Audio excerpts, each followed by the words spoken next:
Sir सिर्फ 3 दिन बाकी है हाउस को ख़त्म होने तक।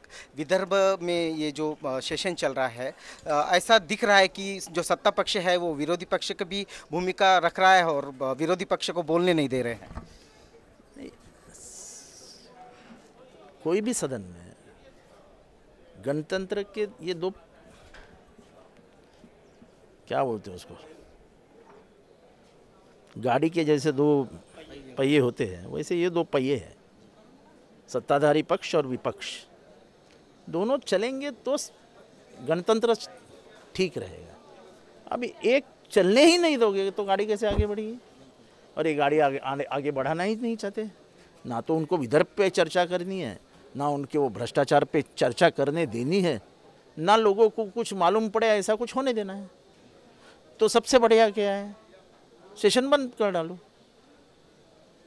जैसे हम देखते हैं कि महापुरुषों के नाम पर बीजेपी जोर शोर से वोट मांगती है और जब उनकी सम्मान की बात होती है, महापुरुषों का अपमान उनके ही सरकार में उनके ही मंत्रियों द्वारा होता है तो वो चुप रहती है। उनकी भूमिका रही है हमेशा। अभी जो हमने एनआईटी का निकाला था, जिसमें हाई कोर्ट में मुख्यमंत्री ने लिख के दिया है कि मेरे से गलती हुई, मुझे नहीं लगता है कि अगर हमारे हाथ से ऐसा कोई होता तो ये सदन 15 मिनट भी चल पाता। जैसे हम देखते हैं कि ये कहते हैं कि हम गरीबों की सरकार है, विकास की सरकार है, लेकिन गायरान का प्रश्न हो, गरीब किसानों का प्रश्न हो या भूखंडधारों का प्रश्न हो, उसमें बहुत सारे घपले दिखाई दे रहे हैं। नहीं, ये किसी की भी सरकार नहीं है, पैसे की सरकार है। इसलिए तो पहले दिन से 50 खोखा एकदम 50 खोखे एकदम ओके वो जो निकला।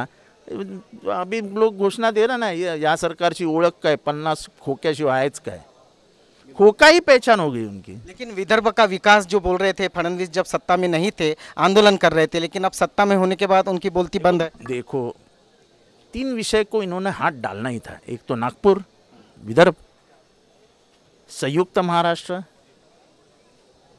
और ये महापुरुषों का अपमान। ये 3 विषय पर सरकार ने गंभीरतापूर्वक निवेदन करना ही था। सरकार ने उसको जानबूझकर टाल दिया। बिल्कुल, जिस तरह से हम देख रहे हैं कि इस बात की इंक्वायरी कि उद्धव साहब की, आदित्य साहब की, आपकी, अजीत दादा की इंक्वायरी की बात कर रहे हैं, तो क्या वैयक्तिक हो रही है बहुत सरकार? ये सरकार ये सूड चक्र में फंस गई है, विद्वेष की राजनीति कर रही है। और विद्वेष की राजनीति करने वाले कभी ज़िंदगी में गणतंत्र में कामयाब नहीं होते हैं। वक्त उनको अच्छा दिखता है, लेकिन वक्त उनके साथ ही बदला ले लेता है।